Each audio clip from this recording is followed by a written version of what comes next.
2010, 5 pesos.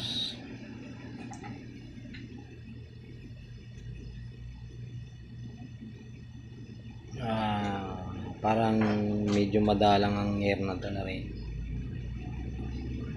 Ito 2020 na 5 pesos. Baka maging hard to find ang mga ganitong year kasi round siya na 5 pesos 2020 at 2010 na 5 pesos. So yan,